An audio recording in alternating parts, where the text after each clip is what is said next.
भौमितिक रचना. ए. कंपासच्या सहाय्याने कोन दुभाजक काढणे. आई, मला एक वॉलपीस बनवायचे आणि त्यात ह्या आकाराचे तुकडे वापरायचे आहेत. मला ह्या तुकड्याच्या बरोबर अर्ध्या भागात हे मणी चिकटवायचे आहेत आणि उरलेल्या अर्ध्या भागात हे आरसे. परंतु मला ह्या तुकड्याचे समान भागात विभाजन करता येत नाहीये. तू मला करून देतेस?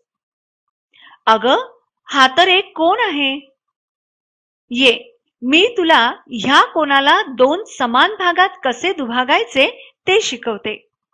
त्यासाठी मला तुझी कंपास पेटी दे.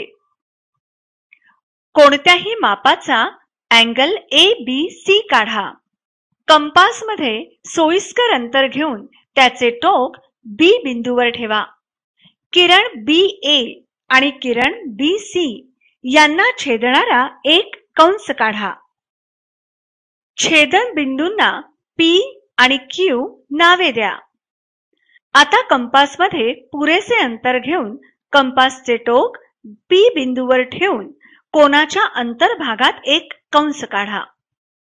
कंपास मध्ये तेच अंतर कायम ठेवून कंपासचे टोक Q बिंदूवर ठेवून पूर्वीच्या कंसाला छेदणारा दुसरा कंस काढा.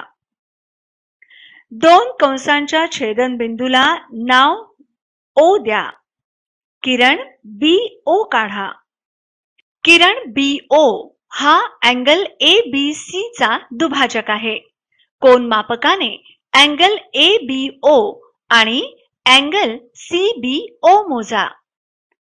हे कोन समान मापांचे आहेत का?